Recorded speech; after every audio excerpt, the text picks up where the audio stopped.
The USA Ultimate Official Rules of Ultimate. Preface. Ultimate is a sport that inspires players and fans alike because of its ability to develop and showcase the athleticism, skill, teamwork, and character of its participants. The arc of the disc in flight. The opportunity for each individual to contribute equally to their team's success, and the trust given to each player to know and uphold the rules make Ultimate a sport that is embraced for its fun and excitement on the field and for the community beyond it. As a low-cost sport requiring minimal equipment, offering single and mixed-gender play, and providing a format that builds communication and conflict resolution skills, Ultimate provides a welcoming, high-value experience for players and fans from a diverse set of backgrounds and experiences. The Official Rules of Ultimate 2022-2023 describes how the game is played, including how players self-officiate and apply the principles of spirit of the game in competition. Introduction. Description. Ultimate is a non-contact, self-officiated disc sport played by two teams of 7 players.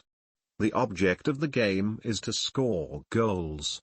A goal is scored when a player catches any legal pass in the end zone that player is attacking. A player may not run while holding the disc. The disc is advanced by passing it to other players.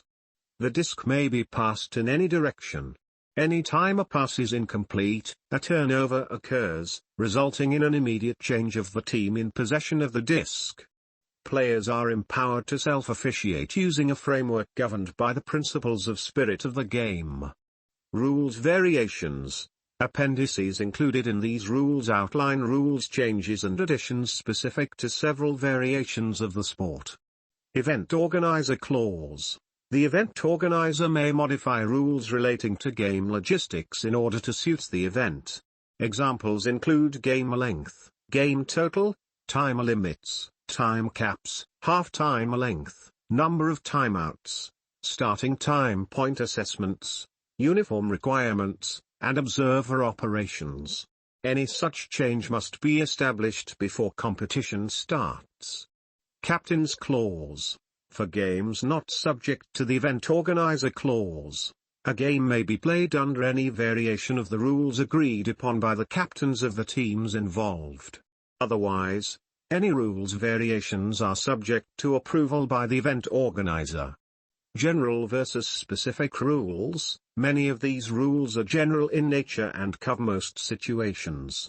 However, some rules cover specific situations and override the general case. Spirit of the game. Spirit of the game is a set of principles which places the responsibility for fair play on the player. Highly competitive play is encouraged, but never at the expense of mutual respect among competitors, adherence to the agreed-upon rules, or the basic joy of play. All players are responsible for knowing, administering, and adhering to the rules. The integrity of Ultimate depends on each player's responsibility to uphold the spirit of the game, and this responsibility should remain paramount.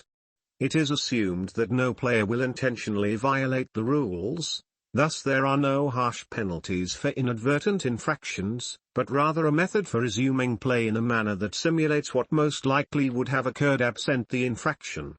An intentional infraction is cheating and considered a gross offense against the spirit of the game. Players are morally bound to abide by the rules and not gain advantage by knowingly committing an infraction, or calling one where none exists. If a player intentionally or flagrantly violates the rules, the captains of each team should discuss the incident and determine an appropriate outcome, and are not bound by any outcome dictated by these rules.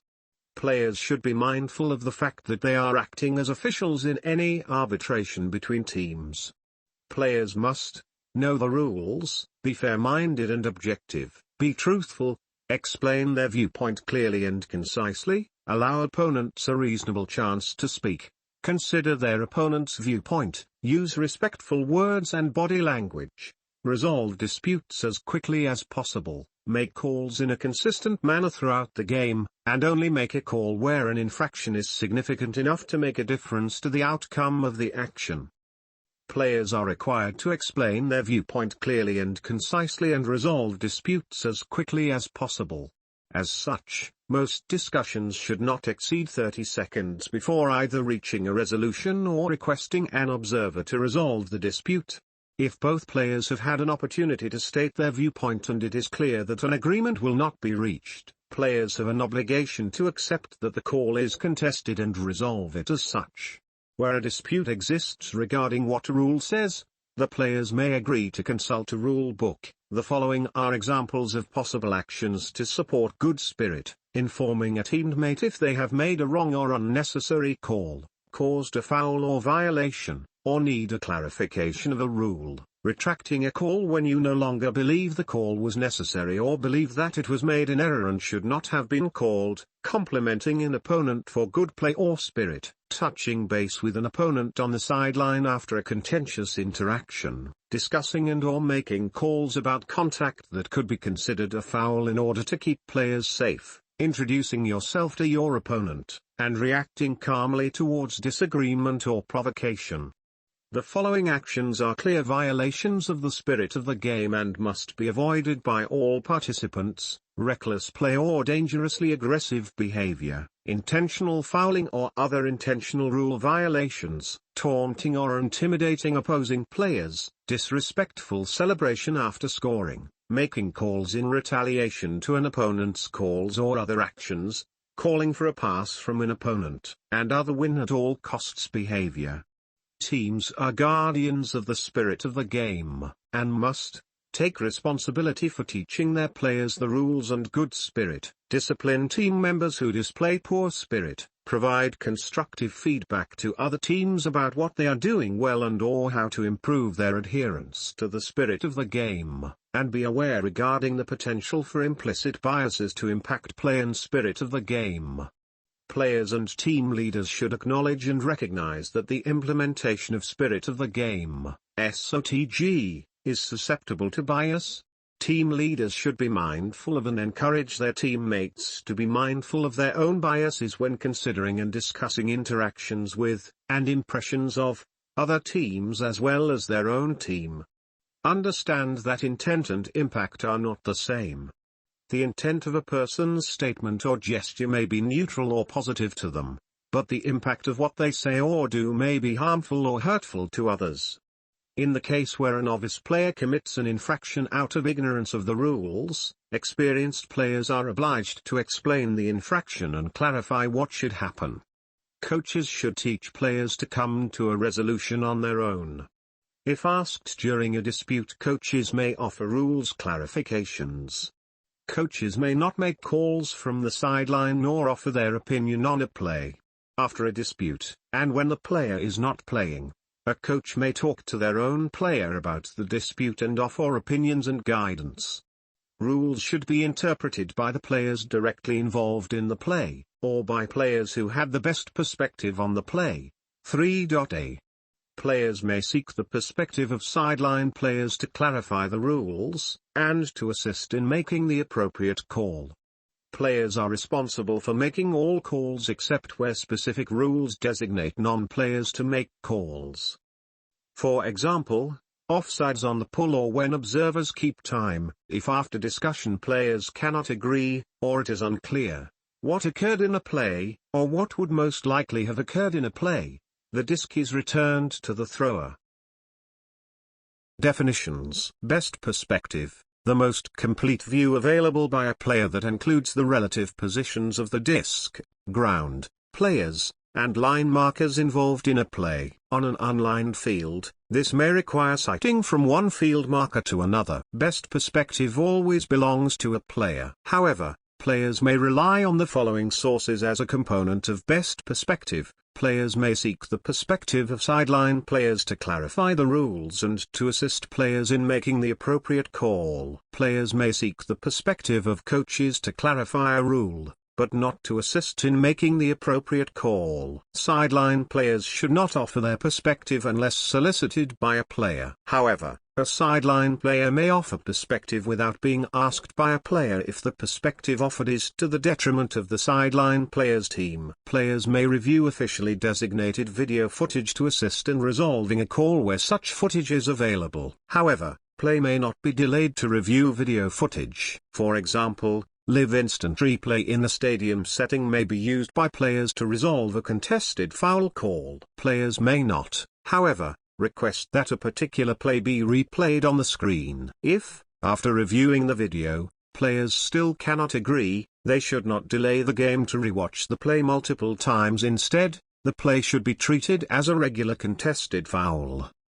If no player has sufficient perspective to make a call, the disc should revert to the thrower. In the case of inbounds, out of bounds and up, down disputes, or remain with the receiver on the end zone line. In the case of goal, non-goal disputes, completed pass, any catch that results in the team in possession of the disc retaining possession. Any pass that is not complete is incomplete. Foul, non-incidental contact between opposing players. See 3.f for a definition of incidental contact. In general, the player initiating the contact has committed the foul. Ground contact, all player contact with the ground directly related to a specific event or maneuver, for example, jumping, diving, leaning or falling, including landing or recovering after being off balance. Items on the ground are considered part of the ground. Guarding, a defender is guarding an offensive player when they are within 10 feet of that offensive player and are reacting to that offensive player. A defender who turns away from an offensive player and begins focusing on and reacting to the thrower is no longer guarding that offensive player.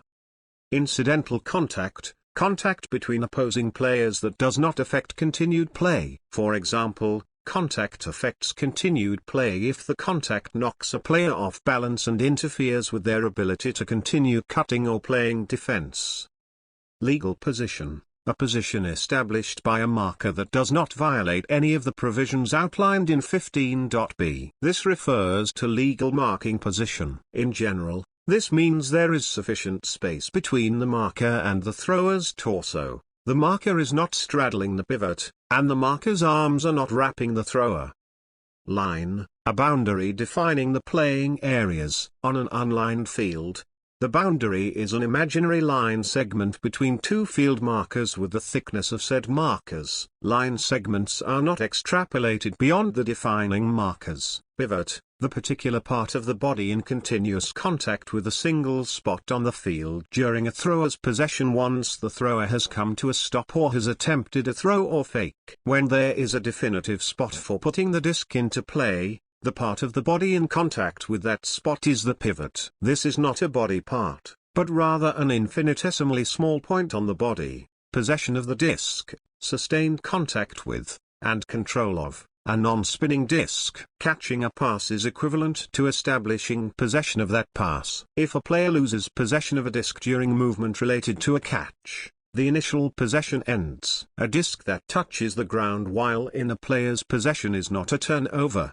A disc in a player's possession is considered part of that player. Thus, hitting the disc in a player's possession is a foul. The team whose player is in possession, or whose players may pick up the disc, is considered the team in possession. If the disc is in the air following a legal pass, the thrower's team is considered the team in possession. Pull, the throw from one team to the other that starts play at the beginning of a half or after a goal. It is not a legal pass for scoring and has many special provisions. Section 9.b. The player on the pulling team who possesses the disc and signals readiness is the puller. The pulling team may designate a new puller at any time before the pull, scoring attempt. A scoring attempt starts at the beginning of the game or when the previous goal is scored and ends when the next goal is scored. State of the disc, the nature of play at a particular moment during the game. There are three states of the disc. A disc is in play when players are allowed to move and play may proceed without the defense's acknowledgement. An inbounds disc in the central zone is in play. The disc is subject to a turnover. If no player has possession of a disc in play, any offensive player may become the thrower by taking possession of the disc.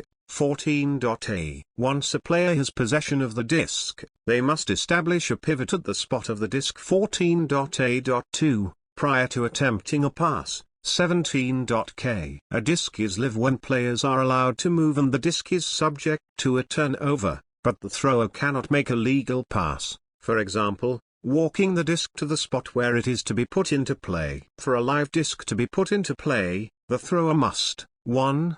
Establish a pivot at the appropriate spot on the field, and 2. Touch the disc to the ground. 14.b. A disc is dead when play has stopped and can continue only with a check. See 9.d. The disc is not subject to a turnover. A dead disc may change states to either live or in play after a check depending on the circumstances. Stoppage of play, any halting of play due to a call, discussion, or timeout that requires a check or self-check to restart play.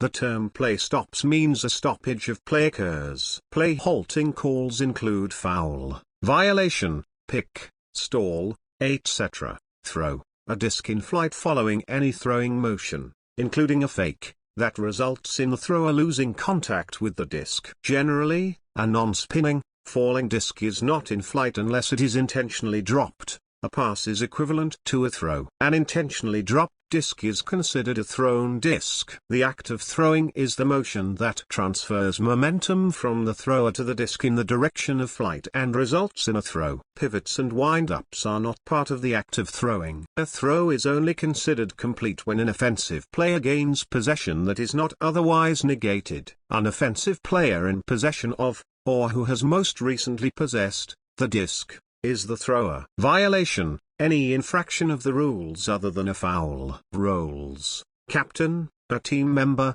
who is eligible to participate in the game, and has been designated to represent the team in decision-making on behalf of the team before, during, and after a game. Coach, a team member who has been officially recognized by event organizers to have met the requirements necessary for coaching, including but not limited to certification, screening, education, and registration. Coaches are permitted in areas where sideline players are allowed, during and between points, in accordance with event rules. Coaches are not permitted to make calls or contribute to the discussion or resolution of calls, except to clarify rules if requested. Defensive player/defender, a player whose team is not in possession of the disc. A defensive player may not pick up a live disc or a disc in play or call for a pass from the thrower. Event organizer, the persons or entity organizing and responsible for a competition, whether it is a tournament series, league, single game, or other type of event. Responsibilities may include, but are not limited to competition rules, safety, event registration and event logistics. Event support staff. Event support staff are officially designated personnel assigned by the event organizers to cover a wide variety of positions and responsibilities associated with an event, including but not limited to medical staff, scorekeepers, security, media, field crew, and other paid or volunteer positions. Vendors, sponsors, and business partners may also be designated as event support staff by the event organizer. Event support staff do not have additional duties or permissions beyond those specifically assigned by the event organizer. Marker, the defensive player within 10 feet of the thrower's pivot or of the thrower if no pivot has been established. If the disc is not in a player's possession, a defensive player within 10 feet of a spot on the field where the disc is to be put into play is considered the marker. Non-player, any person who is not a player or sideline player as defined in these rules. Observer, observers are non-player game officials whose job is to support the players in implementing a safe, fair, and efficient game. Observers carefully watch the action of the game, assist with communication, help uphold self-officiating in the spirit of the game, assist with resolving calls as needed, and perform other duties as described in Section 19. Offensive player, a player whose team is in possession of the disc. Player, one of the up to 14 persons who are participating in the current point of play. Sideline player, any team member who is present at the field and eligible to participate in the game, but who is not a player participating in the current point. Spectator, Event attendees who do not fall into one of the other roles defined in 3.q. Spirit Captain, a team member, who is eligible to participate in the game,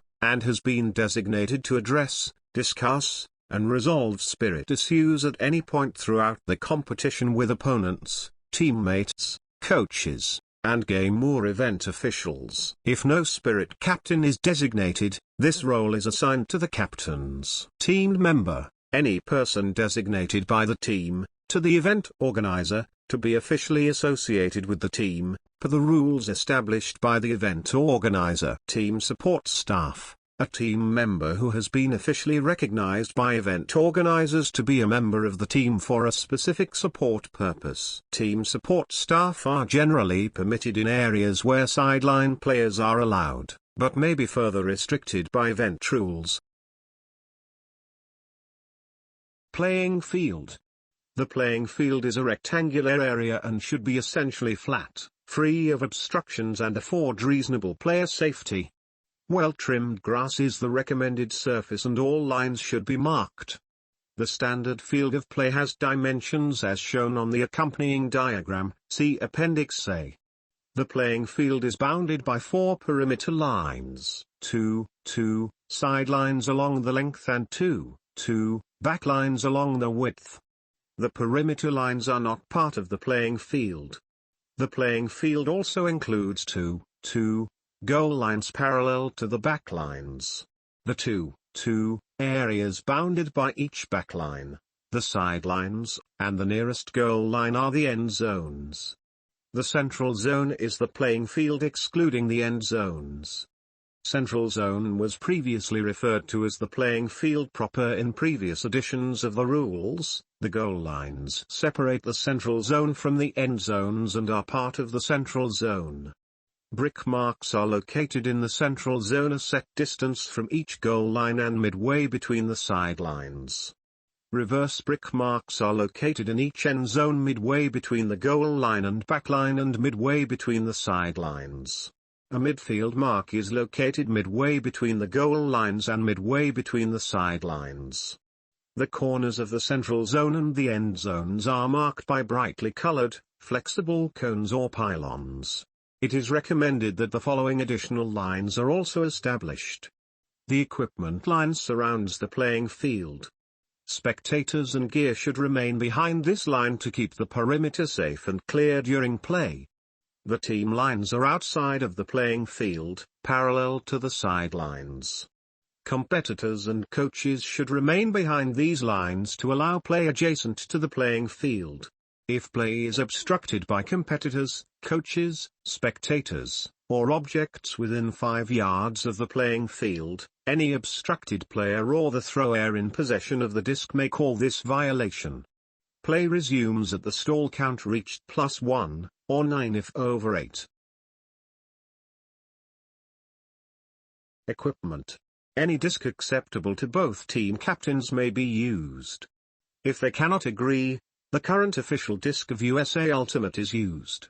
Players may wear any soft clothing that does not endanger the safety of other players or provide unfair advantage. Cleats with dangerous parts, such as metallic baseball cleats, track spikes, or worn or broken studs with sharp edges, are not allowed. Each player must wear a uniform or other clothing distinguishing that player from players on the other team. In tournament play, matching uniforms and numbered jerseys are recommended.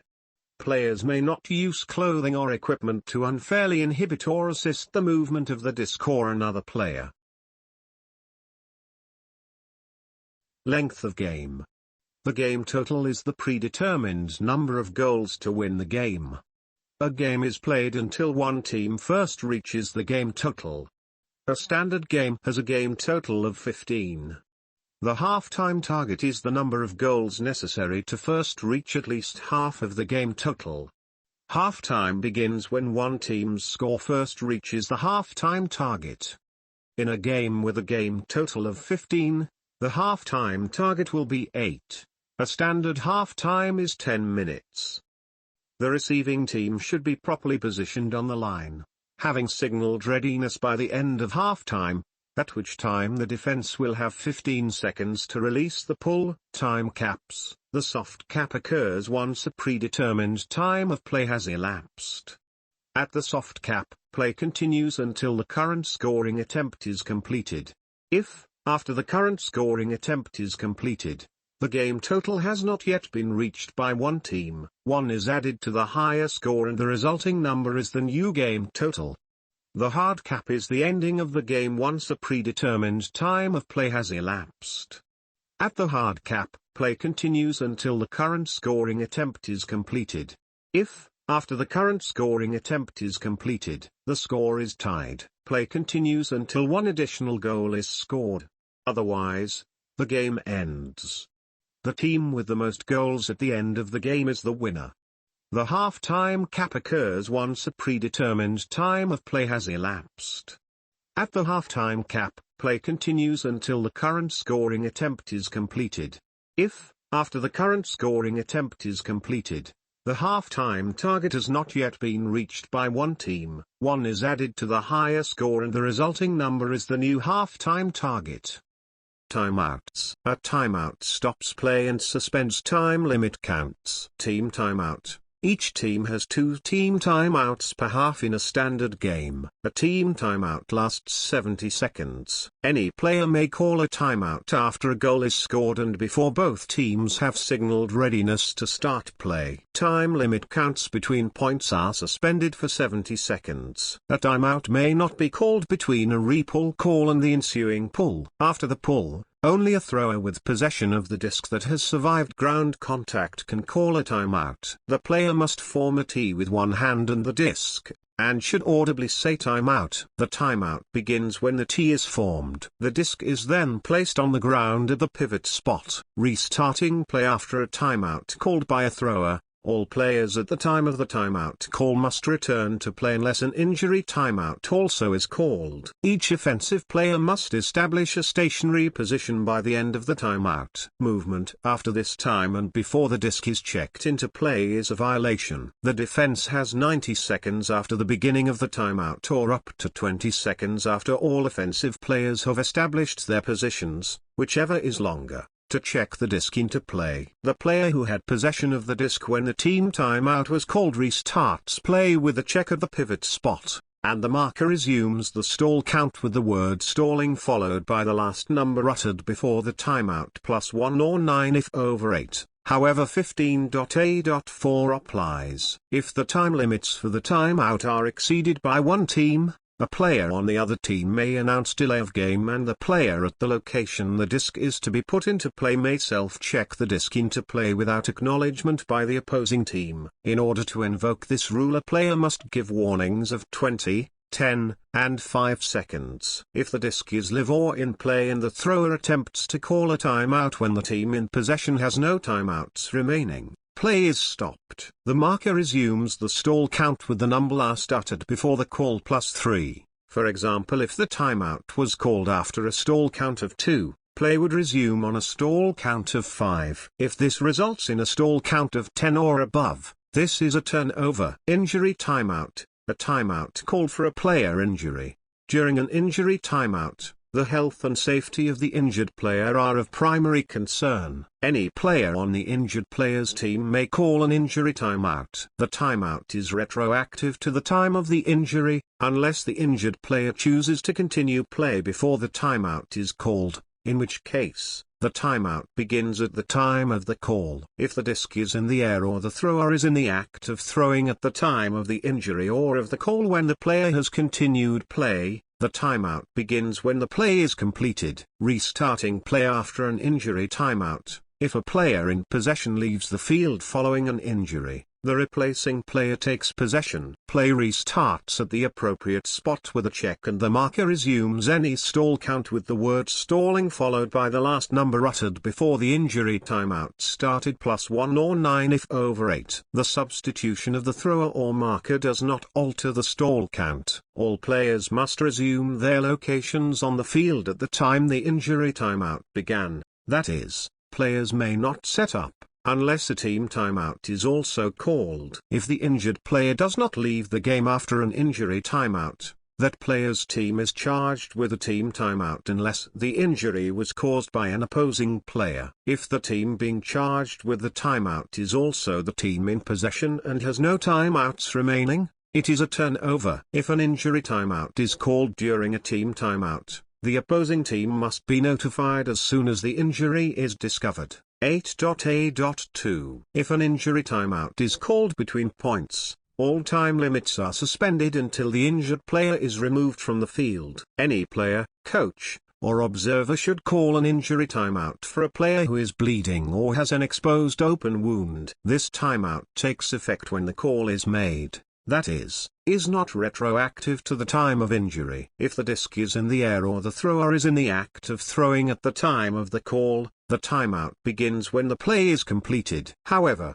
the disc is returned to the thrower if avoiding potential contact with the bleeding player is determined to have affected the play. This timeout may last up to 70 seconds, during which time the injured player must have the wound effectively covered in order to return to the point in progress. If play cannot be restarted with the injured player's wound effectively covered in 70 seconds, the player's team may either replace the injured player according to 7.C.3, or call a team timeout, if they have one, in order to extend the time frame to have the wound effectively covered and leave the player in the game. A bleeding or exposed open wound is effectively covered if it is covered with a dressing sturdy enough to withstand the demands of activity and able to prevent bodily fluids from coming in contact with other players. Any player whose clothing has blood on it must have the affected areas disinfected or must change the clothing before returning to play. Whether a player may return to play is determined by appropriate medical staff. If medical staff is not available,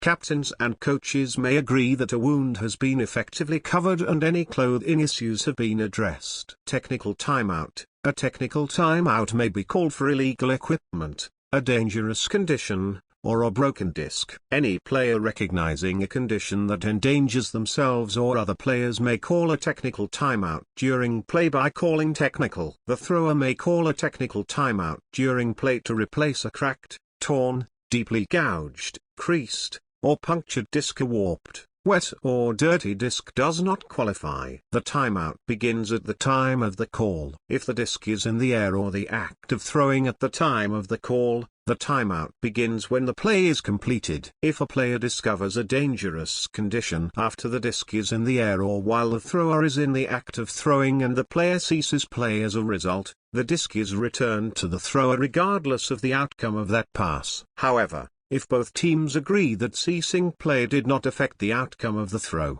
the result of the play stands. For example, a receiver is not required to continue playing through a dangerous situation, such as a child wandering onto the field. In that case, the receiver should stop making a play on the disc in order to prioritize the safety of themselves and others, and the disc will be returned to the thrower once the dangerous situation is rectified.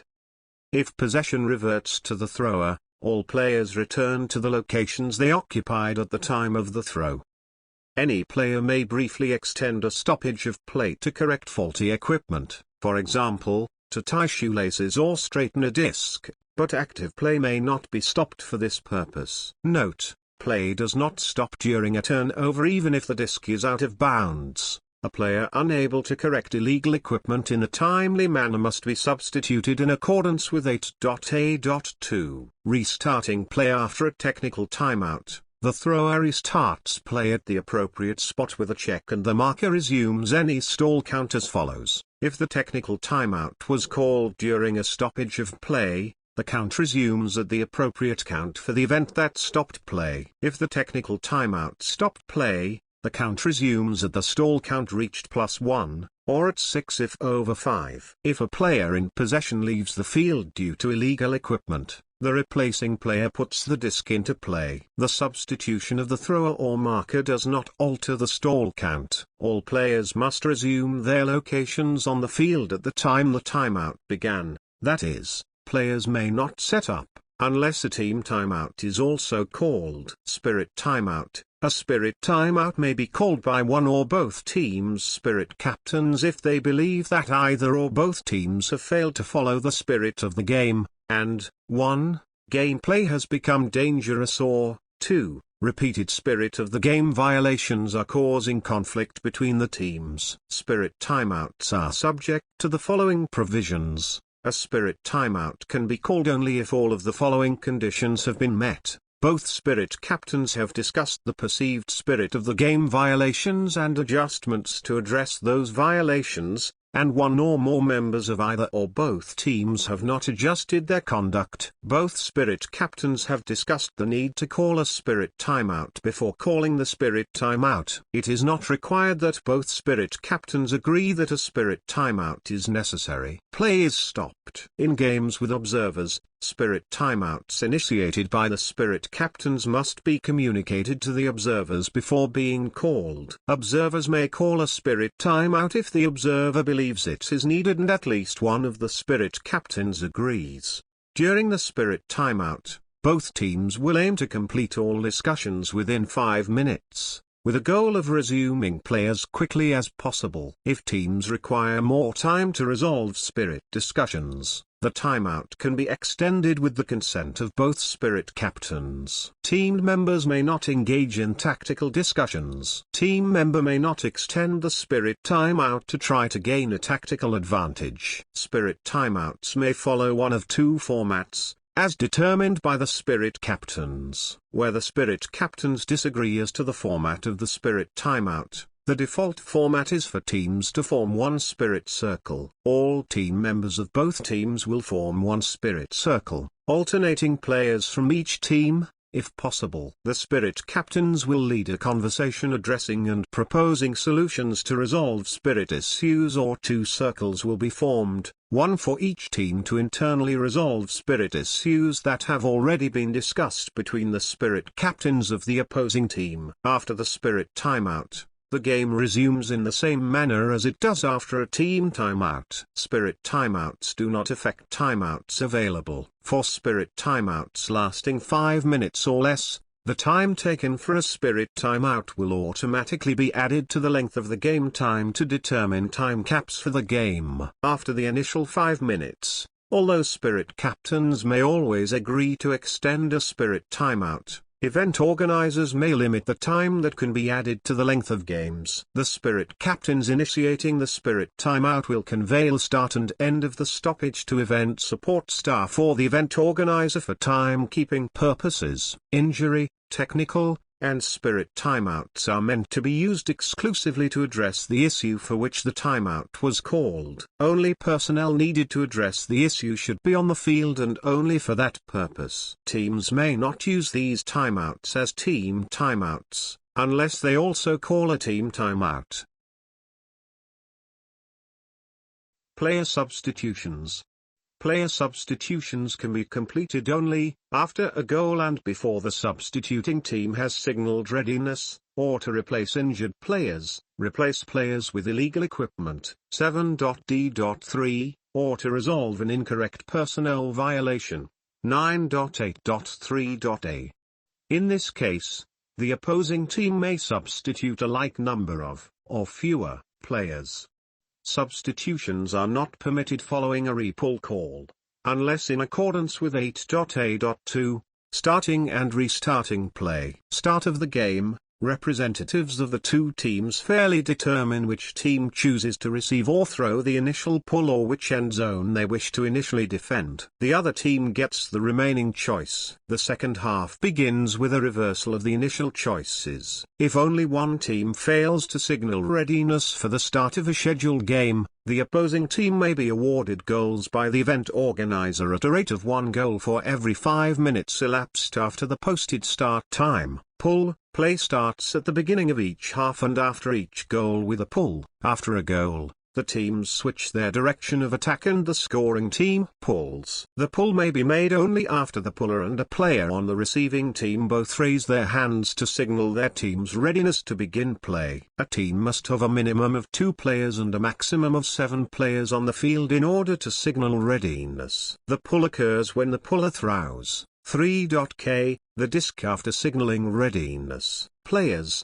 3.q.10, may not signal readiness until all of their other team members are clear of the field. 9.c.3.a, If the disc has been pulled and a team has more than 7 players or has the incorrect mixed personnel ratio, it is the responsibility of all players on the field to call violation as soon as they recognize it. This rule is one of the exceptions to 17.a, and this violation call is always appropriate under 2.d.10. The team in violation must choose which players to remove from their team, in the case of too many players, or substitute, in the case of an incorrect mixed personnel ratio. For every player removed or substituted by the team in violation, the other team may substitute a player. After correcting the violation, the other team chooses whether to restart the point using repull timings, 9.c.5.a, or to restart players if a team timeout had been called,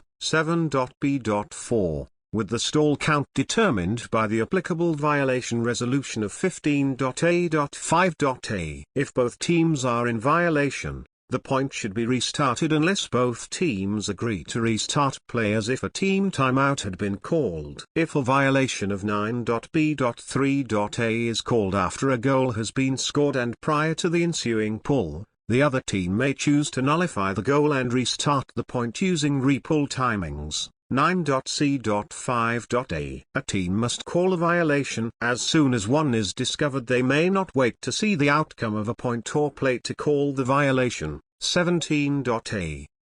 Positioning before the pull.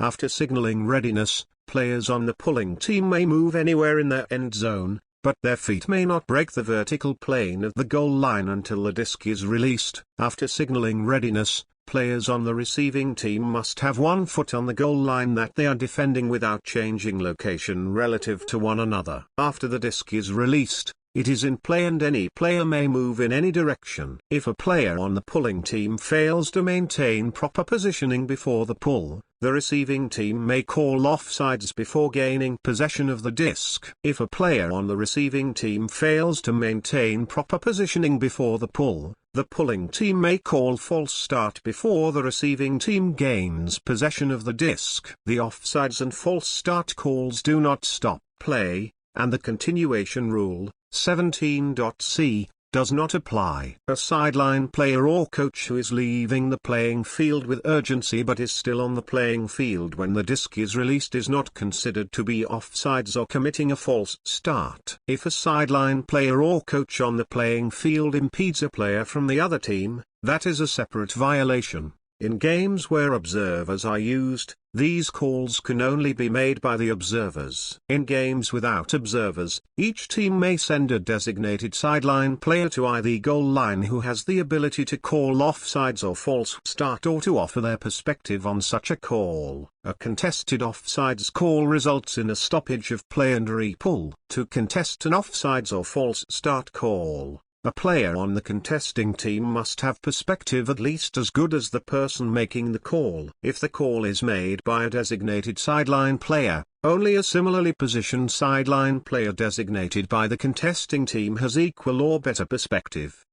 In the first instance of offsides, the receiving team may let the disc hit the ground untouched and then take the disc at the brick mark closest to the end zone the receiving team is defending, following the same signaling procedure described in 9.b.6.d.2, even if the disc initially hits in bounds, in addition to any other applicable options per 9.b.6a7. After the first uncontested instance of offsides, in every subsequent instance of offsides, the receiving team may let the disc hit the ground untouched and then take the disc at midfield, by fully extending one hand overhead and calling midfield before gaining possession of the disc, in addition to any other applicable options per 9.b.6a7. In any instance of false start, the pulling team may call false start prior to the receiving team taking possession of the disc. Play stops after the outcome of the pull is decided. Play resumes in a similar manner as after a team timeout. The player with possession of the disc,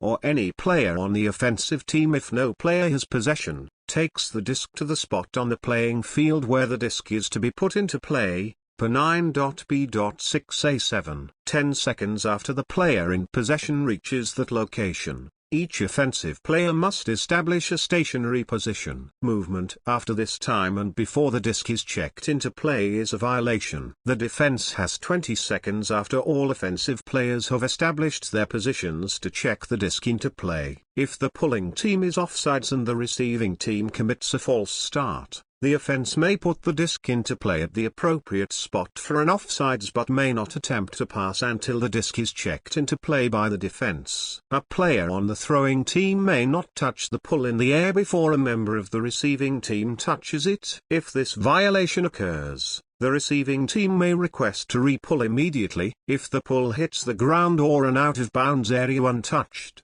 it is put into play as follows. If the disc initially hits and remains in bounds, it is in play where it comes to rest or is stopped. 17.f. If the disc initially hits in bounds and then becomes out of bounds before being touched by the receiving team, it is put into play at the spot on the central zone, that is, excluding the end zones, nearest to where it first crossed the perimeter line to become out of bounds. If the disc initially hits in bounds and then becomes out of bounds after being touched by the receiving team, it is put into play at the spot on the playing field nearest to where it first crossed the perimeter line to become out of bounds. If the disc initially hits an out-of-bounds area, the receiving team may put the disc into play at the spot determined by 10.h or after signaling for a brick or middle by fully extending one hand overhead and calling brick or middle before gaining possession of the disc, either at the brick mark closest to the end zone that the receiving team is defending if brick was called, or the spot on the long axis of the central zone nearest to the spot determined by 10.h if middle was called. If the pull is caught on the playing field, the disc is in play where it was caught. If the disc is caught outside the playing field, the disc is put into play at the spot on the playing field nearest to where it was caught. If a player on the receiving team touches the pull before it hits the ground and the disc then hits the ground, it is considered a dropped disc, 13.b, and results in a turnover. After a pull, whichever player takes possession of the disc must put it into play. If a player drops the disc while carrying it to the spot where it is to be put into play and it contacts the ground before the thrower regains possession, the other team gains possession of the disc at the spot on the central zone nearest to the drop. There is no stoppage of play when putting the pull into play. If the disc is to be put into play at a location other than where possession was gained, the disc is live and the thrower must touch the disc to the ground after establishing a pivot at the appropriate spot on the playing field before attempting a pass. Time between pulls. In mixed gender play, the team responsible for signaling the gender ratio for the upcoming point must do so within 25 seconds after the previous goal was scored. The team responsible for signaling gender is encouraged to signal as early as possible after the previous goal is scored, but must do so no later than 25 seconds. Within 55 seconds after the previous goal was scored, the receiving team must line up for the purpose of allowing the pulling team to match up defensively. Each player must place one foot on the goal line, be visible to the pulling team, and not change their relative position on the line. Other team members, coaches, support staff, sideline players, may be present on the field during this time. Within 70 seconds after the previous goal was scored, the receiving team must signal readiness, 9.b.3. All other team members must be clear of the field at this time. The pulling team must release the pull before the later to occur of 85 seconds after the previous goal was scored or 30 seconds after the receiving team lined up or 15 seconds after the receiving team signaled readiness. On a re-pull, the receiving team must signal readiness to play within 15 seconds after the call for a re-pull was made, and the pulling team must release the pull before the later to occur of 30 seconds after the call for a re-pull was made or 15 seconds after the receiving team signaled readiness. In games where observers are used, The observers may monitor and call time violations as appropriate. The first instance of a time violation for each team will result in a warning. After a team has received its warning, any further time violations will result in assessment of a team timeout, and the resulting time extensions. If a team has no timeouts remaining, time violations are treated as follows. Time violation on receiving team. The receiving team starts with the disc at the midpoint of the end zone they are defending, after players set up and a check is performed. Time violation on pulling team. The receiving team starts with the disc at midfield, after players set up and a check is performed. In games where the participants require more time, youth, beginner, or other levels, team captains or tournament organizers, as appropriate, are encouraged to extend the time limits listed above to best suit the level of play. Check. When play stops, each player must come to a stop as quickly as possible. Before restarting play, all players must assume the location on the field specified by the rule that covers that specific stoppage of play and remain there until play is restarted. If a called infraction occurs while play is stopped, any subsequent play is negated and players must assume their appropriate locations under 9.d.1. This called infraction does not alter the stall count. Thus any pass attempted will be returned to the thrower. When the situation is resolved, the player determined to be in possession offers the disc to the marker for a check. The marker restarts play by touching the disc in the thrower's possession. If the thrower attempts a pass before the marker checks the disc, the pass, whether complete or incomplete, does not count and the thrower regains possession. Any stall count in effect resumes according to 15.a.5. Offensive self-check. If play is to restart with a check, but no defensive player is near enough to touch the disc in the thrower's hand, play restarts with an offensive self-check. To restart play using an offensive self-check, determine this distance based on the thrower standing upright and extending the disc toward the marker. The defense must acknowledge readiness and the thrower establishes a pivot at the appropriate spot on the field, touches the disc to the ground and loudly announces in play. Defensive self-check. If play is to restart with a check, but no offensive player is in possession of the disc at the appropriate spot, play restarts with a defensive self-check. To restart play using a defensive self-check, the disc is placed at the appropriate spot on the field. The offense must acknowledge readiness and the defender closest to the disc loudly announces in play. In and out of bounds. The entire playing field is in bounds. The perimeter lines are not part of the playing field and are out of bounds. The out of bounds area consists of the ground which is not in bounds and everything in contact, direct or indirect, with it except for players. Any non-players other than observers are considered part of the out-of-bounds area. A disc does not change in or out-of-bounds status when contacted by an observer. A player contacting the out-of-bounds area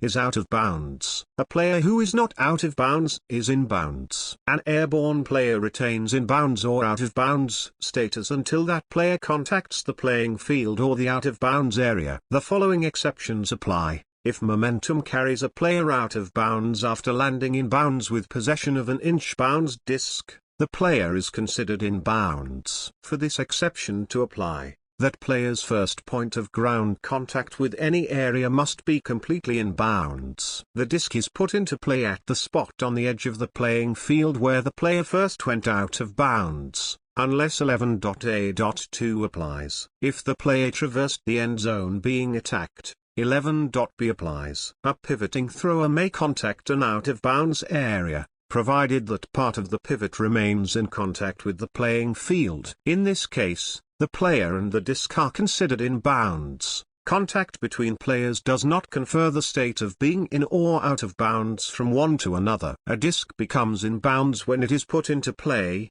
or when play starts or restarts. A disc becomes out of bounds when it first contacts the out-of-bounds area, contacts an out-of-bounds offensive player, or is caught by an out-of-bounds defensive player. The disc may fly outside a perimeter line and return to the playing field, and players may go out of bounds to make a play on the disc. If an in-bounds defender gains possession while airborne and becomes out of bounds while still in possession of the disc, the play is treated as if the defender was out of bounds when possession was gained. 10.e To continue play after the disc becomes out of bounds, a member of the team gaining possession of the disc must carry it to, and put it into play at, the spot on the central zone nearest to where the most recent of the following events occurred.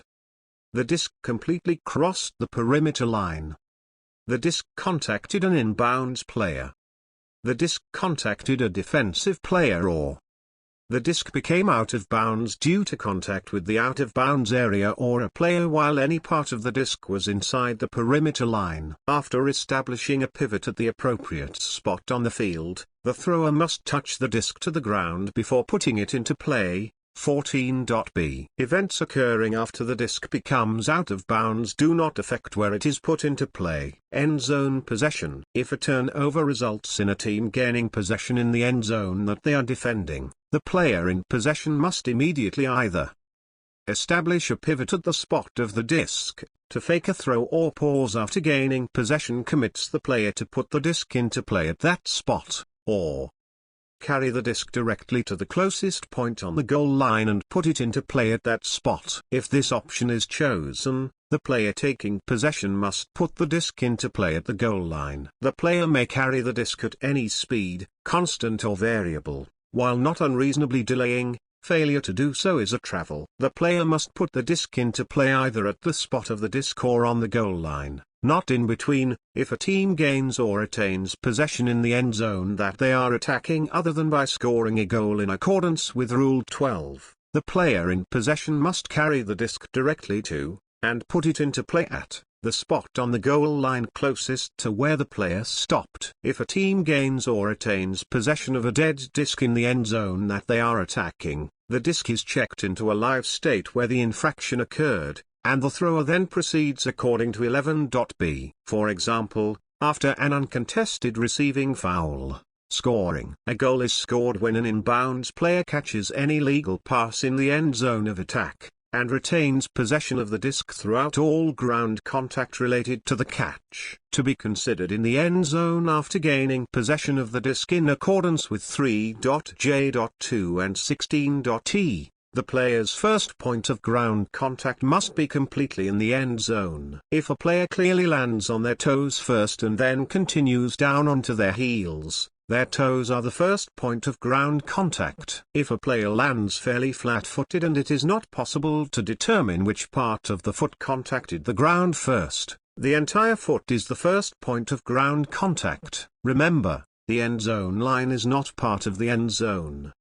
When an inbounds player in possession of the disc whose first ground contact will be completely within the end zone loses possession of the disc due to an uncontested foul, or lands out of the end zone due to an uncontested force-out foul, 17.I.4.b.4, that player is awarded a goal. If after receiving a pass outside the end zone, a player comes to a stop contacting the end zone without a pivot on the central zone, that player must carry the disc back to, and put it into play at, the closest spot on the goal line. If a player scores according to 12.a, but then unknowingly throws another pass, a goal is awarded to that player, regardless of the outcome of the pass. However, if it is unclear if the player scored according to 12.a, that is, there is no agreement on the player who had best perspective, and there are opposing viewpoints on the play, the result of the pass stands. If a player catches the disc and believes the goal has been scored, the player may call goal and play stops. Under 12.a, scoring a goal includes surviving all ground contact related to the catch. Thus,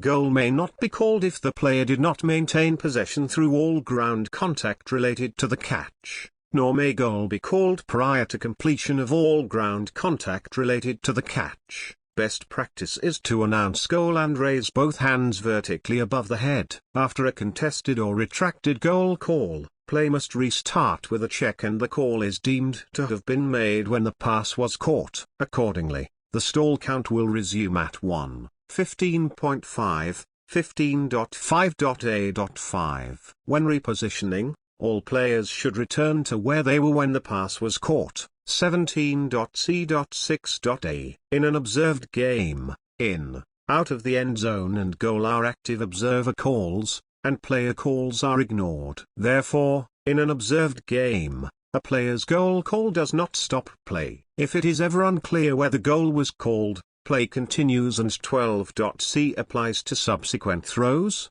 Undisputed goals stand, turnovers stand on disputed goals. Unlike under WFDF rules, celebration or other actions following a suspected goal do not substitute for a goal call under this rule. The act of scoring a goal is subject to Rule 3.j.2 turnovers. A turnover results when a pass is incomplete, a disc contacts the ground while not in possession of a player other than as a result of a pull, or a disc becomes out of bounds other than as a result of a pull. If the thrower accidentally drops a live disc or a disc in play without defensive interference and it contacts the ground before the thrower regains possession, it is considered a turnover. If the thrower regains possession of an accidentally dropped disc before it contacts the ground without another player touching the disc, that possession is considered continuous. An accidentally dropped, falling, non-spinning disc is not considered in flight. An accidentally released, spinning flying disc is a throw, not a dropped disc, and results in a turnover if the thrower regains possession of the disc without another player touching the disc, and the stall count continues uninterrupted. If the thrower regains possession of an accidentally dropped disc before it contacts the ground and after another player touches it, it is considered a new possession. A pass is intercepted if a defensive player obtains possession of the disc, but if the defender accidentally loses possession of the disc before or during ground contact related to the catch, the pass is considered incomplete rather than intercepted. That is, this is not a double turnover as the defender's team still gains possession. The following actions result in a turnover and a stoppage of play. The marker's count reaches 10 before the throw is released. 15.a.3 The thrower hands the disc to another player. The thrower catches a legally thrown disc. However, it is not a turnover if another player touches the disc during its flight unless the thrower intentionally deflected the disc off another player. An offensive player intentionally assists a teammate's movement to catch a pass. The official interpretation of this rule is that a player is prohibited from intentionally pushing off of a teammate to jump higher. If a defender intentionally assists a teammate's movement to block or intercept a pass, the intended receiver is awarded possession at the spot on the playing field nearest the location the intended receiver occupied at the time of the infraction. If the intended receiver was in the end zone, 11.b and 11.c apply. An offensive player uses an item of equipment to assist in catching a pass, for example, throwing a hat or shirt at the disc. If a defender uses an item of equipment to assist in blocking or intercepting a pass, the intended receiver is awarded possession at the spot on the playing field nearest the location the intended receiver occupied at the time of the infraction. If the intended receiver was in the end zone, 11.b and 11.c apply. Tacky gloves are legal and do not result in a turnover under this rule. The thrower, if the disc is on the ground, whether in or out of bounds, any member of the team becoming offense may take possession of it. If an offensive player picks up a live or in play disc, that player must put it into play. If possession is gained at the spot where the disc is in play, the thrower must establish a pivot at the spot of the disc. The thrower should pick up the disc and place the pivot at the spot of the disc. If an inbounds disc comes to rest on the central zone, a member of the team becoming offense must pick up the disc and establish a pivot within 10 seconds after it comes to rest. The 70 by 40 yard box. After 10 seconds elapse, a defensive player within 10 feet of the disc may announce disc in, and then initiate and continue the stall count, but only if a defensive player has given audible warnings of 10 and 5 seconds, the pre-stall. If the disc is out of bounds, 10.t, or comes to rest in the end zone, a member of the team becoming offense must put the disc into play within 20 seconds after it comes to rest. For an out-of-bounds disc that has come to rest on the central zone, the team becoming offense will have 20 seconds to put it into play.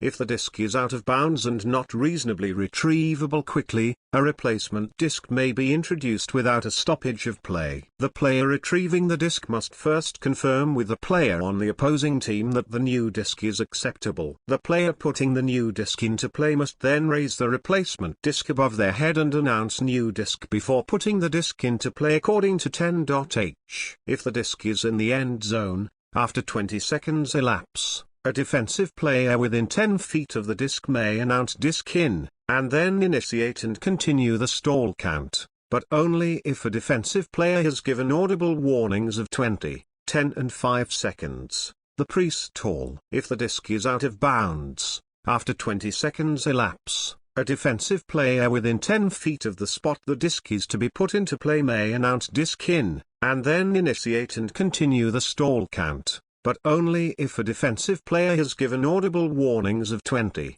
10 and 5 seconds, the pre-stall. Non-playing members of the team on offense may assist in retrieving live discs outside the player and team lines, or, if no such lines exist, live discs in the out-of-bounds area. Such players cannot cause a turnover. Once a player obtains possession of the disc, they must carry the disc to a spot outside the team line, or, if no such line exists, at least 3 yards away from the playing field, before carrying it to the spot where it is to be put into play. If an offensive player unnecessarily delays putting the disc into play in violation of Rule 20.b, a defender within 10 feet of the spot the disc is to be put into play may issue a delay of game warning instead of calling a violation, by announcing delay of game and counting down from 3 to 0 at intervals of at least 1 second to provide an opportunity for the offensive player to react to the warning. Play then continues as follows. If the behavior in violation of Rule 20.b is stopped before the full utterance of the word 0, the marker stops the countdown and may only initiate the stall count as usual, according to 15.a.2. An example of stopping behavior in violation of Rule 20.b is to begin moving toward the disc at walking pace. Another example would be to run downfield, leaving the disc for someone else to pick up. However, if a player is taking more time than reasonably necessary to put the disc into play by standing back from the disc, wandering around near the disc, or standing over the disc, continuing such behavior during the 3-second countdown will allow a marker to initiate the stall count under 14.a.5. If the behavior in violation of Rule 20.b is not stopped before the full utterance of the word 0, the marker may then initiate or continue a stall count, regardless of any subsequent actions by the offense, by announcing disc in and then initiating the stall count. For a live disc to be put into play, the thrower must establish a pivot at the appropriate spot on the field, and touch the disc to the ground. The marker stalling, the period of time within which a thrower must release a throw, may be timed by the stall count. The stall count consists of announcing stalling and counting from 1 to 10 loudly enough for the thrower to hear. The interval between the first utterance of each number in the stall count must be at least 1 second. Thus, a legal count from 1 to 10 will take a minimum of 9 seconds. It is legal to count at intervals greater than 1 second between numbers. All stall counts initiated, reinitiated or resumed after a stoppage of play must start with the word stalling. If the count resets to 1 during a stoppage of play, it is considered a new count. Only the marker, 3.q.6, may initiate or continue a stall count, and may do so any time a thrower has possession of a disc that is live or in play. Additionally, the marker may initiate or continue a stall count, even before a thrower gains possession, if delay of game or pre-stall rules, 14.a.3, 14.a.4, 14.a.5, or 7.b.4.d, apply and have been satisfied. However, unless 15.a.2.a applies, the stall count may not be initiated or resumed before a pivot is established, directly after a turnover, when putting the pull into play, and after a travel is called and no pass has been attempted. If the thrower has not released the disc at the first utterance of the word 10, it is a turnover. The marker loudly announces stall and play stops. If the disc is thrown, play continues until the outcome of that pass is determined. A stall is not a violation and the continuation rule, 17.c, does not apply. If the stall is uncontested, the disc is returned to the thrower at the place of the stall. The thrower then places the disc on the ground and loudly announces disc in and the disc is in play. The thrower may contest a stall call in the belief that the disc was released before the first utterance of the word 10, or if the marker committed a fast count such that the thrower did not have a reasonable opportunity to call fast count before the first utterance of the word 10. If a stall is contested, if the pass was complete or 15.b.1.b applies, play stops, players return to their positions at the time of the throw, and possession reverts to the thrower. After a check, the marker resumes the stall count according to 15.a.5.b.3. If the pass was incomplete, it is a turnover, play stops and resumes with a check. If a stall call is retracted and the thrower attempted a pass, the outcome of the pass stands and play restarts with a check. A marker should not automatically call stall because they got to the count of 10. They should be certain that the disc was not yet released and that their count wasn't fast. If the defense switches markers,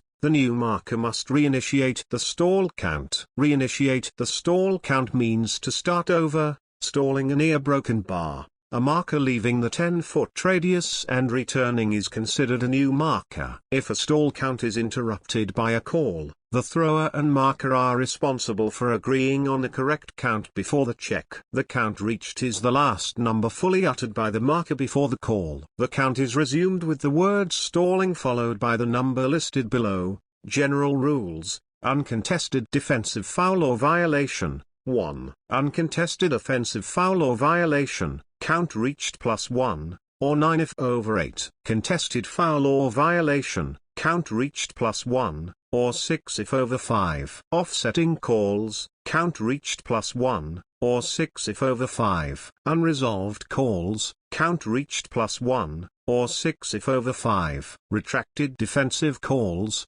1. Retracted offensive calls, count reached +1, or 9 if over 8. Specific rules: pick, count reached +1, or 6 if over 5. Marking violation: no stoppage, count reached -1, no stalling. Contested stall, first call, 8. Second and subsequent calls when due to a fast count, 6. Technical timeout, count reached +1, or 6 if over 5. Obstruction within 5 yards of playing field, count reached +1, or 9 if over 8. Marking violations, fast count: if the marker does not say stalling to initiate or resume a stall count, counts at intervals of less than 1 second, or skips a number in the count, it is a fast count. Skipping multiple numbers at once in the count is immediately callable as a general violation, if a fast count occurs in such a manner that the thrower does not have a reasonable opportunity to call fast count before the first utterance of the word 10, the play is treated as a contested stall,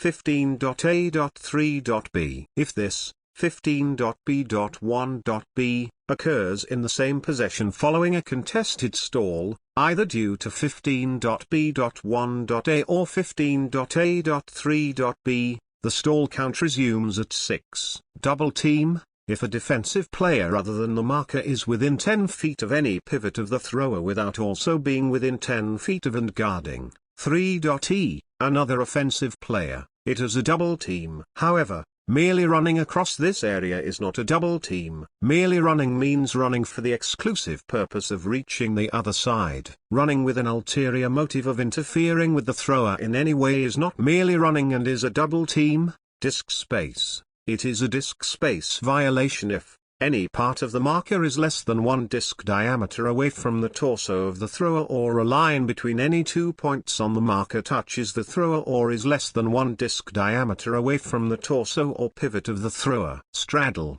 if a line between the marker's feet is less than 1 disk diameter away from the pivot of the thrower, it is a straddle violation. Wrapping: If a line between the marker's hands is less than 1 disc diameter away from the torso or pivot of the thrower, it is a wrapping violation. The thrower may choose to call disc space for both straddle and wrapping violations, as they are a subset of disc space violations. However, the thrower may also choose to call the more specific violation for clearer communication to the marker about what needs to be corrected.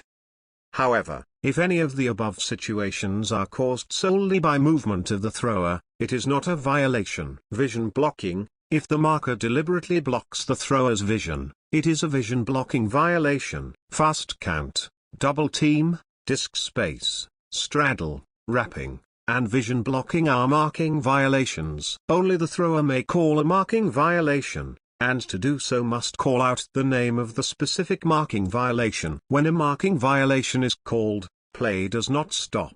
The violation must be corrected before the marker can resume the stall count with the number last uttered before the call -1. For example, stalling in a broken bar to broken bar 3 a broken bar fast count a broken bar to broken bar 3 a broken bar. When a marking violation is called, the marker should immediately stop counting. The defense should then correct the violation and the marker can then resume the count at the appropriate number. If the marker resumes the stall count before the defense corrects a marking violation, it is another instance of the original marking violation, which may be called by the thrower. If the defense commits a marking violation after being called for a marking violation during the same stall count, 15.a.1, but before the thrower is in the act of throwing, the thrower may choose to either call another marking violation or to treat the marking violation as a general defensive violation. 17. To treat it as a general violation,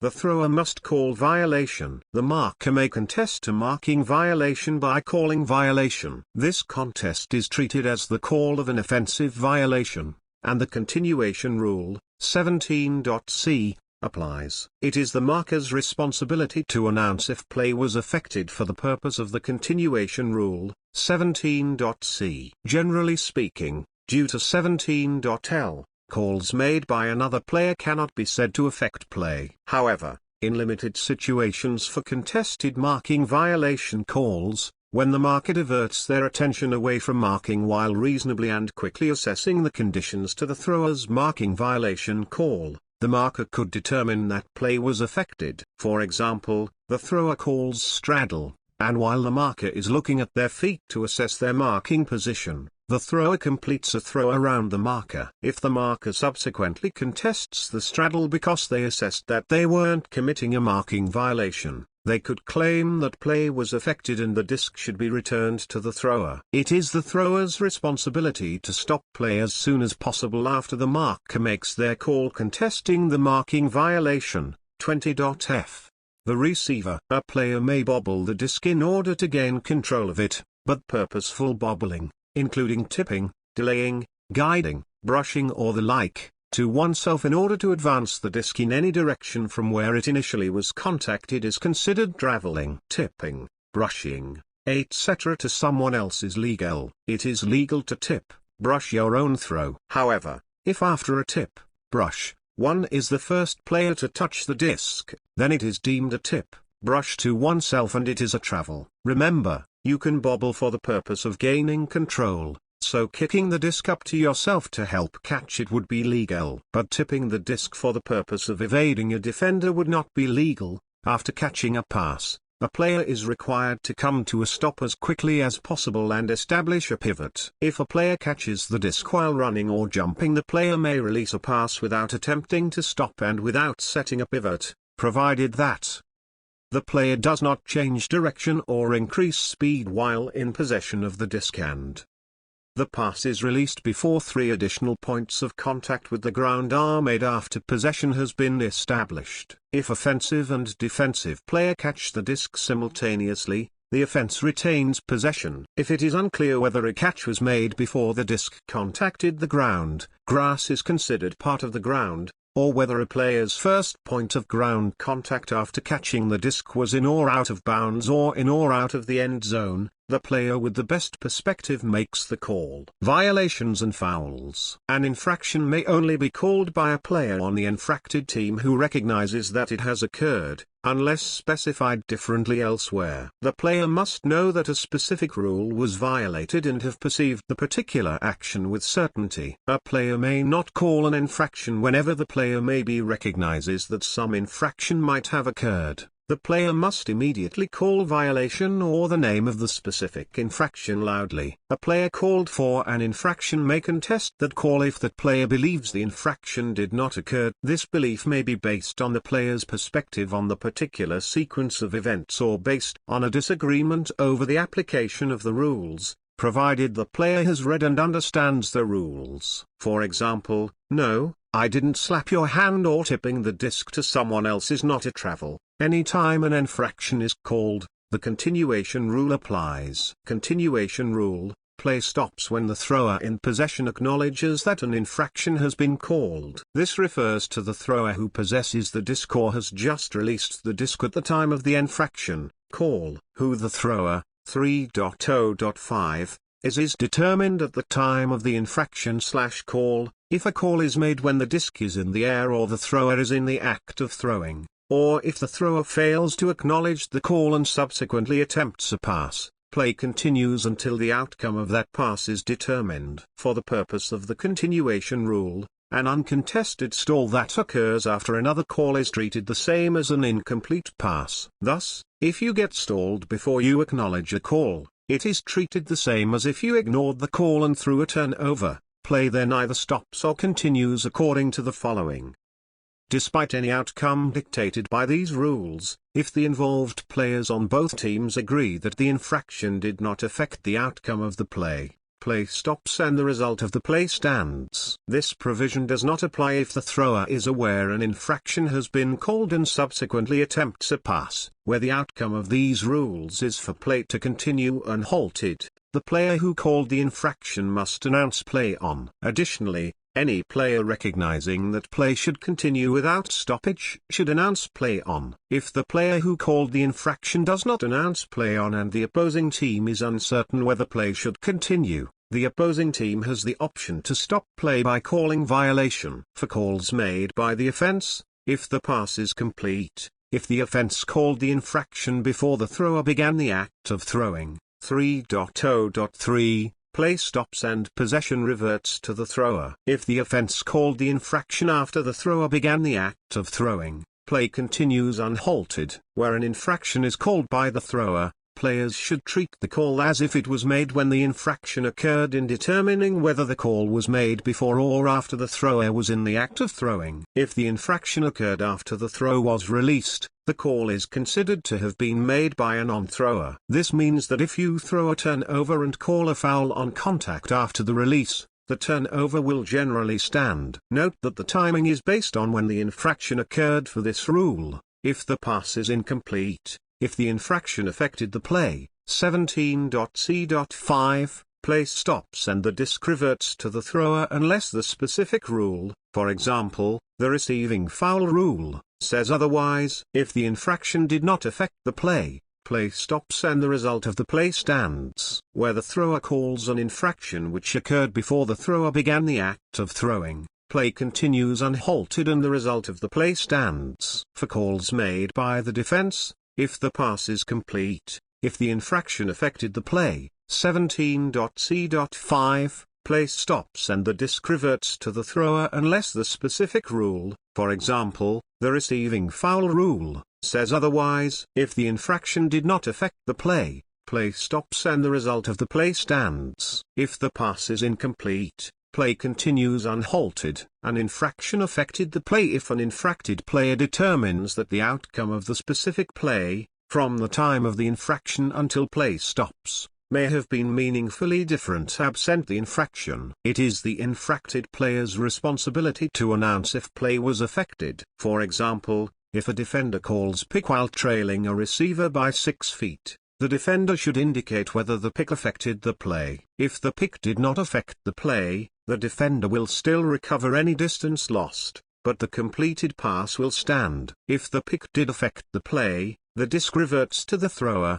For example, If a receiver is fouled and thereby prevented from getting open for a pass, the play was affected. However, if the receiver would not have received a pass even without the foul, the play was not affected. Contact that occurs after the outcome of the play is determined cannot affect the play. For example, if a defender catches a disc before lightly bumping into the receiver, that contact did not affect the play and the turnover will stand. Positioning after a call.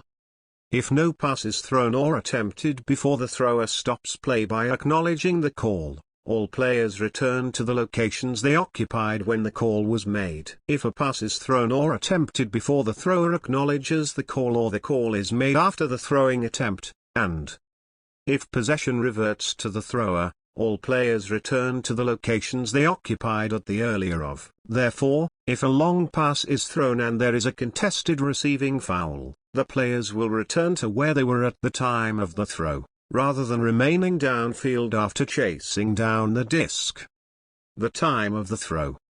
The time of the call. If a player rather than the thrower is awarded possession due to an uncontested call, all players return to the locations they occupied at the time of the infraction. If the result of a play stands, players return to the locations they occupied when play stopped. If a player makes a play halting call and subsequently determines that their call was incorrect, they should retract the call by announcing retracted. Play still stops. Play restarts with a check and the stall resumes according to 15.A.5.A. This includes a player incorrectly stopping play because they thought they heard a call such as pick and echoed the call. If a dispute arises concerning an infraction or the outcome of a play, for example, a catch where no one had a good perspective, and the teams cannot come to a satisfactory resolution, play stops, and the disc is returned to the thrower and put into play with a check, 9.D, with the count reached +1 or at 6 if over 5. Any player may stop a rolling or sliding disc,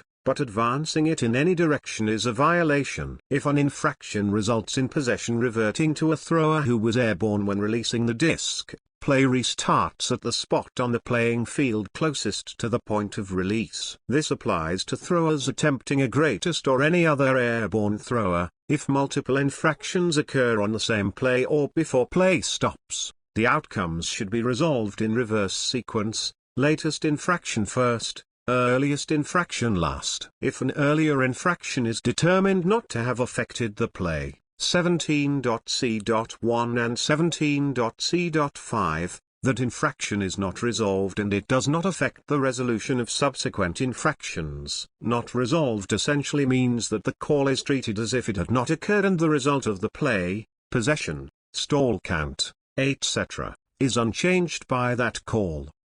Offsetting infractions. If both offensive and defensive infractions occur simultaneously or the sequence cannot be determined, the resolution for this set of infractions is, the disc is returned to the thrower and put into play with a check, with the count reached +1 or at 6 if over 5. It is possible that resolutions to earlier infractions may ultimately change this particular outcome. Exception, if separate fouls occur while the disc is in the air, but before any player starts to attempt to catch or block the disc, those fouls are treated as simultaneous and on the same play. Examples: a receiver and their opponent contact each other and both call fouls against the other. 17.H.2 applies, and the disc is returned to the thrower and put into play with a check, with the count reached +1 or at 6 if over 5. Two different receiver-opponent pairs call fouls A1 against the offense and 1 against the defense A while the disc is in the air, but before anyone starts trying to catch it. 17.H.3 applies in this case, even if the fouls occur several seconds apart. The disc is returned to the thrower and put into play with a check, with the count reached +1 or at 6 if over 5. The marker calls an offensive foul on the thrower during the throw, then later a receiver calls a defensive foul on a defender during the reception on an incomplete pass. The fouls are resolved in reverse sequence. First, the receiving foul is resolved, here, assumed uncontested, granting possession to the offensive receiver. Then the throwing foul is resolved, here, assumed uncontested, returning the disc to the thrower with the count reached +1, Max 9, the earlier infraction, offensive foul on the thrower, takes precedence over the later infraction, defensive foul on the receiver, resulting in the disc returning to the original thrower. Fouls. 3.c, it is the responsibility of all players to avoid contact in every way possible. Avoid contact in every way reasonably possible, while still playing Ultimate. Some contact is inevitable, but players have an affirmative obligation to make reasonable efforts to avoid contact. Dangerous play. Actions demonstrating reckless disregard for the safety of or posing a significant risk of injury to fellow players, or other dangerously aggressive behavior are considered dangerous play and are treated as a foul. The proper call in such circumstances is dangerous play and play stops. This rule is not superseded by any other rule. The following are non-exhaustive examples of dangerous play: significantly colliding with a mostly stationary opponent, jumping into a group of mostly stationary players, diving around or through a player that results in contact with the player's back or legs, running without looking when there is a likelihood of other players occupying the space into which the player is traveling, jumping or otherwise leaving the ground where it is likely that a significant collision will result, wild or uncontrolled throwing motions, initiating contact with a player's head, initiating contact with an airborne player's lower body that prevents them from landing on their feet, and jumping right in front of a sprinting player in a manner where contact is unavoidable. Dangerous play is considered a foul regardless of whether or when the disc arrives or contact occurs. The vast majority of dangerous play will involve contact between players. However, contact is not required for a player to invoke this rule where there is reasonable certainty that contact would have occurred had the player not taken steps to avoid contact. A player is not required to hold their position and receive contact in order to call dangerous play, but the mere possibility of contact is insufficient to justify a call. Furthermore, if the offending player stops or changes their path such that contact would not have occurred, contact was not reasonably certain. Resolution. If uncontested, a call of dangerous play is resolved as an analogous foul. For example, if the call occurred while or immediately after the calling player was making a play on a disc in the air, it is treated as a receiving foul. 17.I.4.b. A player called for dangerous play may contest the call if they believe the call was incorrect. 17.b. Dangerous play between a thrower and marker is treated as a throwing foul that affected the play, regardless of whether or when the disc is released or when contact occurs, unless the calling player determines otherwise. Dangerous play occurring when or immediately after the disc is in the air is treated as a receiving foul if either player involved is attempting a play on the disc. However, the calling player may elect to treat the dangerous play as a general foul if the player determines that the dangerous play was unrelated to the overall play that decided the outcome of the action. For example, if a third player appears and grabs the disc far before it reaches the two involved players, or if the disc is thrown to the opposite side of the field, the involved players will not be attempting a play on the disc. However, if multiple players accumulate under a floating disc, one player's dangerous play will be treated as a receiving foul, even if a third player happens to make a successful play on the disc. As the players under the disc were attempting a play on the disc, the calling player would have discretion to deem the third player's play so independent and removed from the involved players that the calling player wishes to treat the dangerous play as a general foul rather than a receiving foul. In general, a calling player's decision that a dangerous play was unrelated to the overall play will be based on the dangerous play being removed in significant distance or time from the overall play. By way of further example, even a dangerous play committed against a player unaware of the approaching disc will be treated as a receiving foul, where the offending player was attempting to make a play on the disc, giving the benefit of the doubt that the calling player could potentially have become aware of the approaching disc had the offending player made a safer play. In this instance, the calling player could determine that it would not have been possible to become aware of the disc such that the outcome of the play would have changed and therefore elect to treat the dangerous play as a general foul.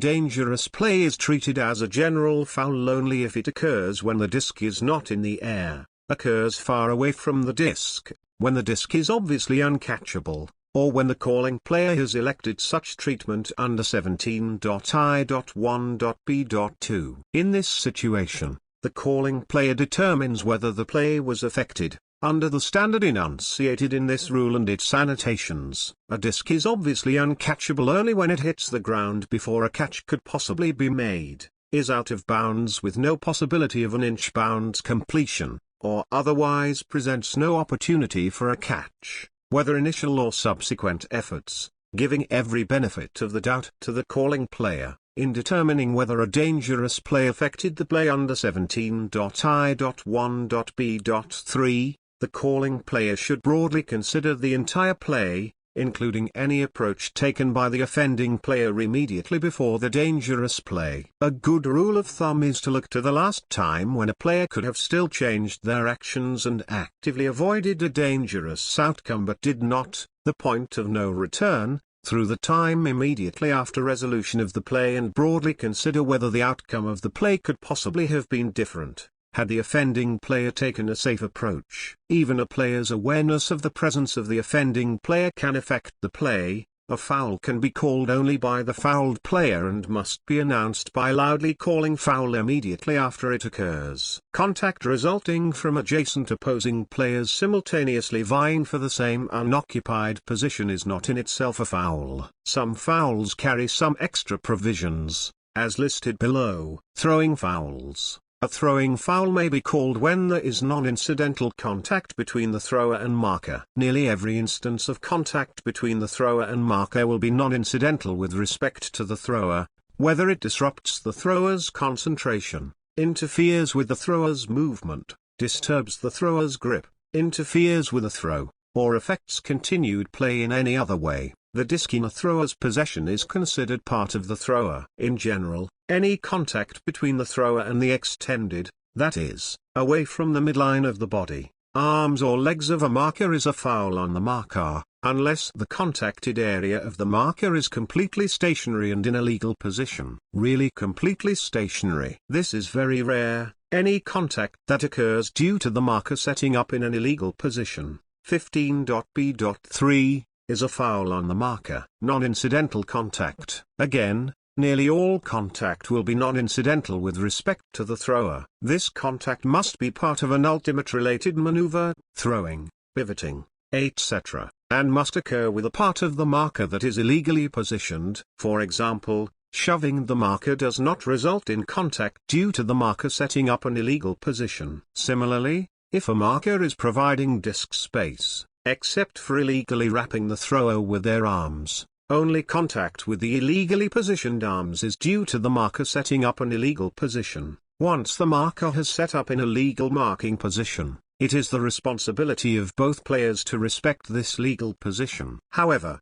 contact resulting from the thrower and the marker both vying for the same unoccupied position is a foul on the marker. Any contact initiated by a thrower with the body, excluding arms and legs extended from the midline of the body, of a legally positioned, 15.B.3, marker is a foul on the thrower. Non-incidental contact. The effect of the contact on the marker is important here, as many, but not all, instances of contact will affect continued play with respect to the marker.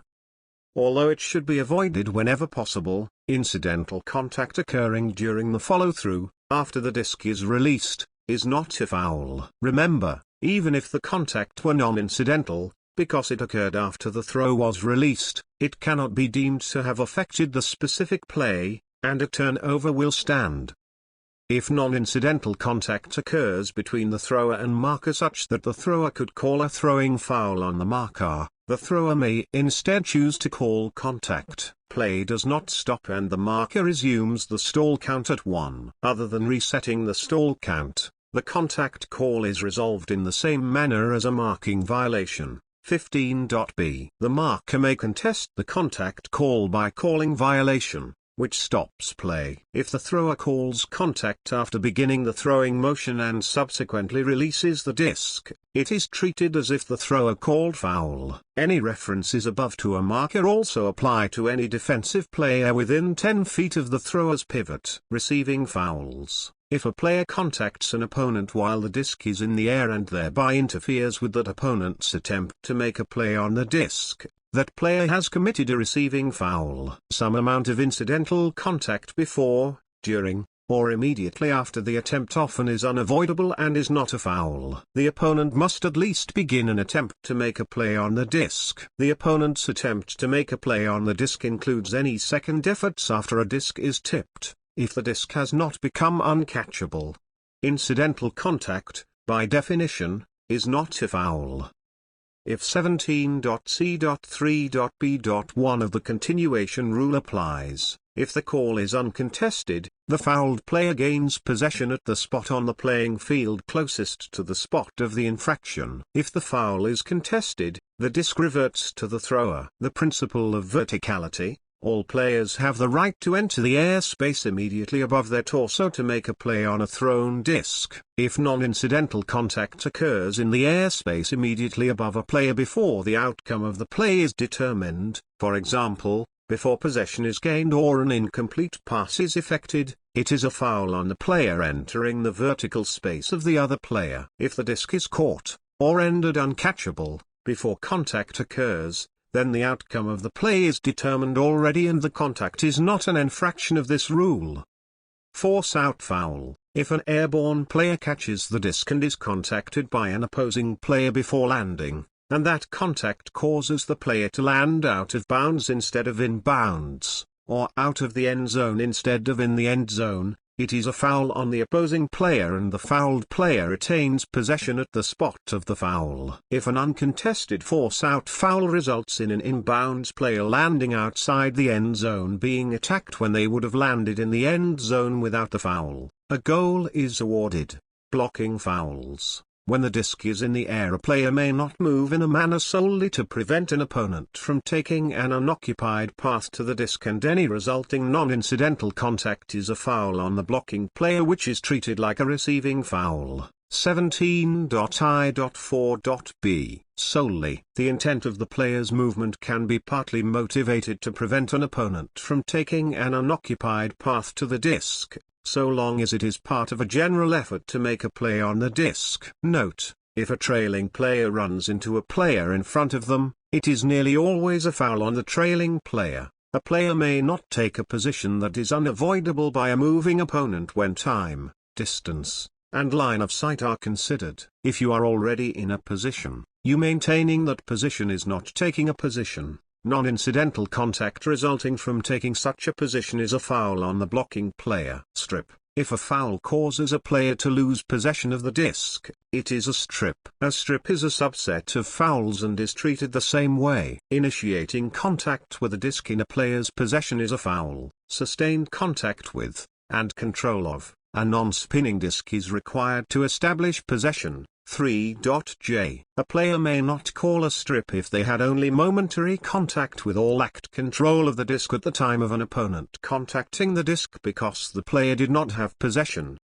Picks: a pick occurs whenever an offensive player moves in a manner that causes a defensive player guarding 3.e. an offensive player to be obstructed by another player. Obstruction may result from contact with, or the need to avoid, the obstructing player. A pick can be called only by the obstructed player and must be announced by loudly calling pick immediately after it occurs. Call the pick immediately. If you wait too long, you lose your window of opportunity to make the call. If play stops according to 17.c, players reposition according to 17.c.6. So if the disc is returned to the thrower, everyone resumes the locations they occupied at the earlier of the time of the throw or the time of the call. In addition, the obstructed player is then allowed to move to recover the relative position lost because of the pick. Then the picked defender catches up the relative position lost because of the pick. If they were trailing by 9 feet, then they get to catch back up to 9 feet away, but does not get to set up right next to the offensive player. During any stoppage of play, Opposing players may agree to slightly adjust their locations to avoid potential imminent picks. Traveling, the thrower must establish and continually maintain a pivot at the appropriate spot on the field until the throw is released. Failure to do so is a travel and is resolved according to 17.k.3. below. Resolved according to 17.k.3 only if the travel is called, otherwise play continues uninterrupted. In addition, each of the following is a travel. A player catches the disc and either speeds up, changes direction or does not stop as quickly as possible before establishing a pivot. 16.b. A player receives a pass while running or jumping, and releases a pass after the third additional ground contact and before establishing a pivot. 16.c. Purposeful bobbling, including tipping, delaying, guiding, brushing, or the like, to oneself in order to advance the disc in any direction from where it initially was contacted. 16.a. If a defender commits this infraction and the result of the play is a turnover, the defender retains possession at the initial spot of the travel. The thrower fails to touch the disc to the ground when required. 14.b. Exceptions: if a non-standing player loses contact with the pivot spot in order to stand up, it is not a travel, provided the new pivot is established at the same location. It is not a travel if a player catches the disc and releases a pass before 3 additional points of ground contact. 16.c. If play stops, the thrower may reset the pivot. Resolutions: if the travel occurs and a pass is thrown, if the pass is incomplete, play continues uninterrupted, as per the continuation rule. 17.c.4.b. If the pass is complete, play stops and the disc is returned to the thrower where the travel occurred, as per the continuation rule. 17.c.4.a.1. Play restarts with a check. The spot where the travel occurred is the spot on the field where the thrower's pivot would have been had they not traveled. If the thrower threw from either the end zone or out of bounds, and their pivot was more than one step from the appropriate spot, the following procedure is used instead. First, the disc is checked in where the thrower threw the pass, making it live. Then the thrower walks to the appropriate spot for their pivot and puts the disc in play. At this point, the stall count may resume. If the travel occurs and no pass has been attempted, play does not stop. The defense, typically the marker, points to the spot where the travel occurred, and the thrower returns to that spot without delay. The thrower must touch the disc to the ground before attempting a legal pass. Play does not stop, but the disc is live, so it is still subject to a turnover. For example, if the thrower drops it, the stall count is paused until the thrower sets a pivot where the travel occurred. The marker is not required to say stalling when resuming the count. The thrower must touch the disc to the ground before attempting a pass. The marker must initiate a stall count with the word stalling, but resuming the count does not require the marker to say stalling again.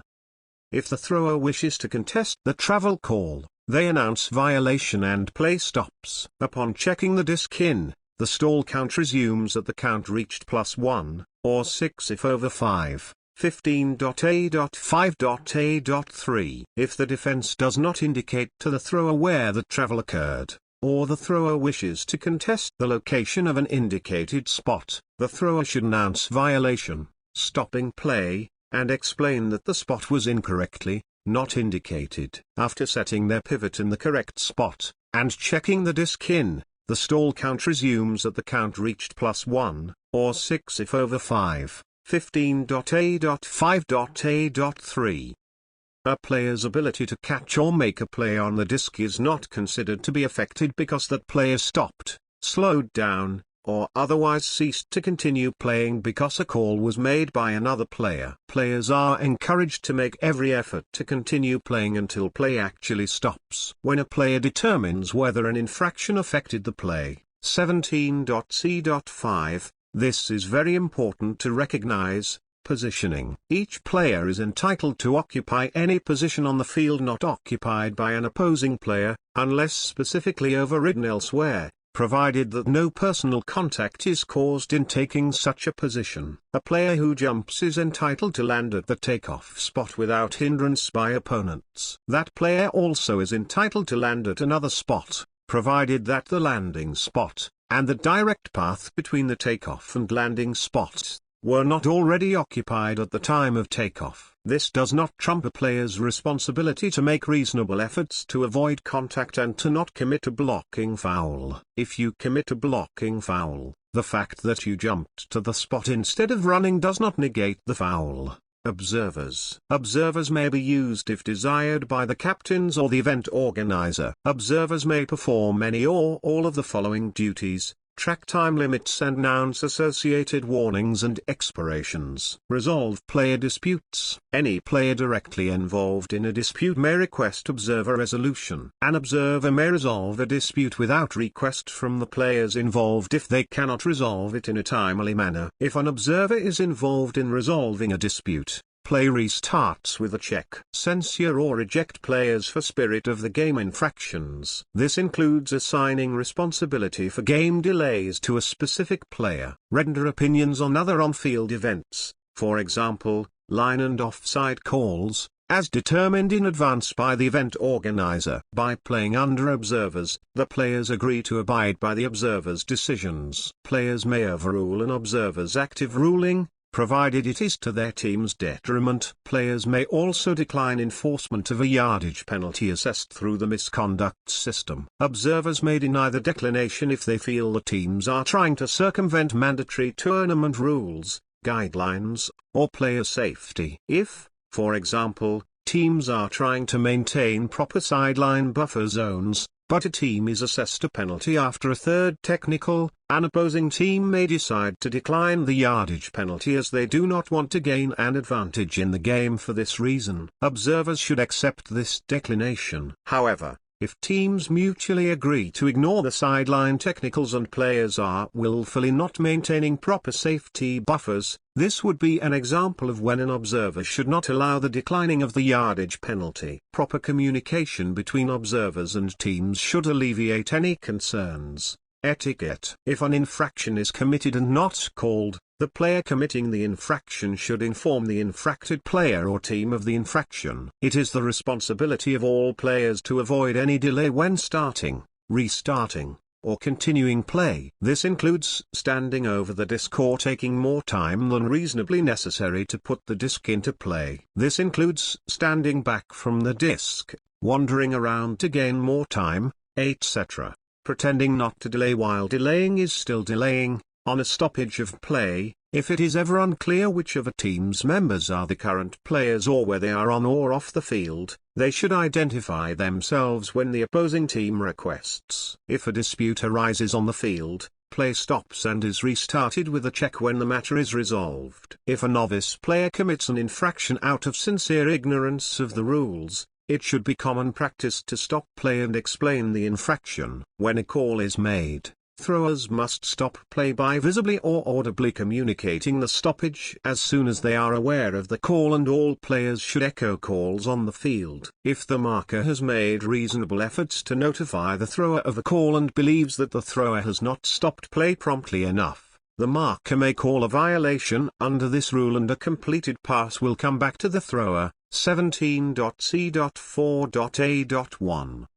In addition to the assumption that players will not intentionally violate the rules, players are similarly expected to make every effort to avoid violating them.